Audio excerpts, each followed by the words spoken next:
आमचे नवनवीन व्हिडिओ पाहण्यासाठी व्हिडिओ खाली दिलेल्या सबस्क्राइब बटनवर क्लिक करा आणि हो, या घंटीला क्लिक करायला अजिबात विसरू नका।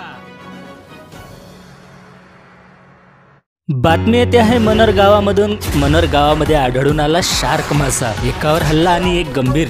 ही बातमी सविस्तरपणे बघण्याआधी आपण आपल्या चॅनलवर नवीन असाल तर जी न्यूज मराठीचे न्यूज चॅनल सबस्क्राइब करून बेल नोटिफिकेशन वाजवा आणि रहा अपडेट। धक्कादायक बातमी समोर येते आहे। पालघर जिल्ह्यातील मनोर येथे वैतरणा नदीमध्ये शार्क नावाचा मासा आढळून आला। 13 तारखेला सायंकाळच्या सुमारास गावकरी मासे पकडण्यासाठी नदीमध्ये गेले असता त्यांच्या गळाला मासा लागला, परंतु तो मासा ताकदीपेक्षा मोठा असल्याने एका व्यक्तीला त्याने पाण्यात खेचून त्याच्यावर हल्ला केला।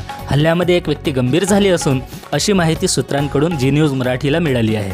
गावकऱ्यांनी ही बातमी समजताच त्यांनी त्या माशाला पकडून किनाऱ्यावर सुद्धा आणलेले आहे। ब्युरो रिपोर्ट सिद्धार्थ गायकवाड सह जी न्यूज मराठी पालघर।